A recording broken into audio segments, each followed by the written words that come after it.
Corona महामारी का हर वर्ग बना शिकार। कोई हुआ बेरोजगार तो कोई भूख से लाचार। केसरगंज चटाई मोहल्ले में बांस के कारीगरों पर रोजी रोटी का गहराया संकट। पिछले 2 साल से कोरोना महामारी ने शारीरिक, मानसिक व आर्थिक रूप से हर तबके को तोड़ कर रख दिया है। इस भीषण महामारी में जहां हजारों लोग बीमारी का शिकार हुए तो वहीं हजारों लोग बेरोजगार हो गए। पिछले 1.5 साल से फैली कोरोना महामारी ने हर वर्ग को तोड़ कर रख दिया है। अजमेर के केसरगंज चटाई मोहल्ले में बांस की टोकरियां व अन्य आइटम बनाकर 2 जून की रोजी रोटी कमाने वाले परिवारों पर अब भूखों मरने की नौबत आ गई है।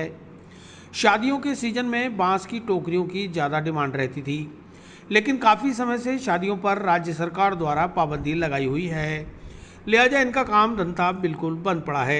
अब सिर पर बारिश का मौसम आ रहा है, ऐसे में बांस और उससे बने आइटम खराब हो जाएंगे। इससे इन पर दोहरी मार पड़ने वाली है। बांस के आइटम बनाने वाले बनवारी और राजेश कुमार ने बताया कि पहले 200-300 रुपए की मजदूरी कमा लेते थे, लेकिन अब तो 50 रुपए कमाना भी मुश्किल हो चला है। स्थानीय पार्षद भारती श्रीवास्तव द्वारा इन परिवारों की कुछ मदद करा दी जाती है, जिससे काम चल रहा है, अन्यथा यहाँ रहने वाले 70 से 80 परिवार अब रोजी रोटी को मोहताज होने वाले हैं। इन्होंने सरकार से मांग की है कि इनके लिए भी कोई योजना बनाई जाए और इन्हें भी इनके काम का रोजगार उपलब्ध कराया जाए।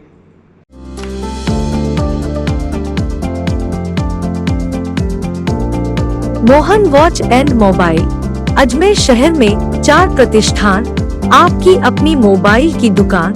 हेलो एवरीवन, मैं मोहन वॉच एंड मोबाइल पे आपका सभी का स्वागत करता हूँ। मेरी अजमेर में 4 दुकानें हैं। आप कहीं भी जाइए, आपको सभी जगह सेवा भरपूर मिलेगी। आ जाइए मोहन वॉच एंड मोबाइल पे, आपकी अपनी दुकान,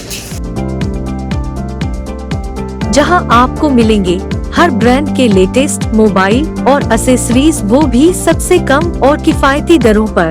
मोहन वॉच एंड मोबाइल, कचहरी रोड, नसीराबाद रोड, वैशाली नगर और स्टेशन रोड, अजमेर। भैया अभी हम पहले लेते थे 50 पीस ले लेते थे, तो अभी अब लॉकडाउन में अभी हम 25 पीस ले रहे हैं।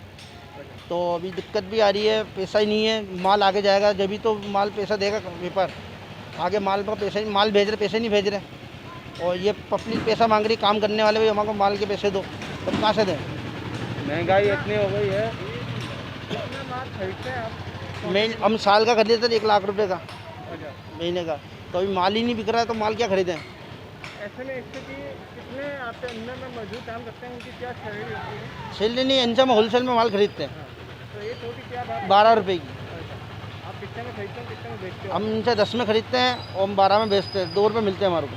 अभी आपके पास कितना माल पड़ा है? माल पूरा सड़ा। अभी मौसम का, अभी आगे बारिश के शाम बरसात का टाइम आ गया, अब माल काला पड़ जाएगा और माल कौन व्यापारी खरीदेगा नहीं हमारे से। अब ऐसे में स्थिति में क्या सहयोग नहीं पा रहा है कहीं से सरकार? कुछ ही नहीं हो रहा है। खाली भारती भाभी पार्षद है, तो उन्होंने थोड़ा मदद की और सब्जी बांट रही है भाभी हमारे को, तब थोड़ा उनसे हाथ मिल रहा भाभी की वजह से हमारे को। तो और कुछ नहीं, भाभी फुल सपोर्ट कर रही है और भारती भाभी सब्जी बांटती है मोहल्ले में हमारे को, तो इससे थोड़ा गुजारा चल जाता है। व्यापार ये काम कर रहे हैं, मजदूर लोग, इनसे माल खरीदते हैं होलसेल में, तो भाभी इनको देती तो ये हमारा काम हो जाता है इनका। तो ये अब आप ऐसी कंडीशन में कितने माल इनसे लेते हो? पहले कितना लेते थे? पहले तो हम 50 पीस लेते थे इनसे, तो अभी लॉकडाउन में हम 25 पीस ले रहे हैं बस। बहुत फर्क पड़ा। हाँ सर, व्यापार में तो बहुत कमी आ गई है हमारे, और सबसे बड़ी चीज़ तो क्या है कि माल का कोई उठाव नहीं है। लॉकडाउन 1 साल पहले हो गया और 1 साल ये हो गया, 2 साल हो गए, ऐसी सत्यानाश हो गई हम बांस की। जो हमारा माल तो महंगा हो गया है लाने और ले जाने का, परंतु हमारा माल 1% बिक नहीं रहा है, सड़ने लग गया है। लोग, व्यापारी जो हमारा माल लेते थे, वो माल लेने वाले यूँ कहने लग गए हैं कि ये माल अभी ज़रूरत नहीं है, क्योंकि सरकार ने शादी ब्याह वगैरह सब पे रोक लगा दिया गया है और उस रोक से हमारे माल नहीं बिक रहा है। सो जितना हो सके कि हमारा जो माल है, 1 रुपये का माल जो हमारा 25 पैसे के हिसाब से बिक रहा है, व्यापारी जो इस रेट में ले रहे हैं, उसमें भी हमारा बहुत सा माल ख़राब हो गया है। और महंगी वाड़े के हिसाब से सर, हमारे बांस जो है हमारा 200 रुपये का हो गया है, उसे लाते ले जाते हैं, उसमें महंगी वाड़ा खूब हो गया है। और परिवार चलाना अभी इतना भारी पड़ रहा है कि जहाँ 50 रुपये का सामान हम लाते थे, उसे 200 रुपये का सामान लाना पड़ रहा है। एक चीज़ और बताइए, लॉकडाउन से पहले वहाँ कितना बनाते थे, लॉकडाउन के बाद में आप कितना बना? लॉकडाउन लगने से हमारा क्या है कि शरीर का खाने पीने की सेवा कम हो गई है। उससे क्या है कि मज़दूरों के खाने की कमी हो जाएगी तो कहाँ कैसे चलेंगे। पहले तो 25, 30 या 10 टोकरियाँ रोज़ बन जाती थी, अब तो 4-5 पे टोकरियों पे आ गया है। काम करने में रुचि भी नहीं रही है, क्योंकि बिना मतलब का खर्चा हो रहा है और परेशान हो रहे हैं सर। पूरा परिवार चलाना बहुत भारी पड़ रहा है। और शादी ब्याह तो बंद है, तो उसमें कितना फर्क पड़ा आपको इसका? शादी ब्याह बंद होने से तो हमारा सबसे ज़्यादा ये फ़र्क पड़ रहा है, माल बिल्कुल नहीं उठा हुआ है, बिल्कुल नहीं बिक रहा है। 25% भी सोच के चल रहा है, कहने का मतलब।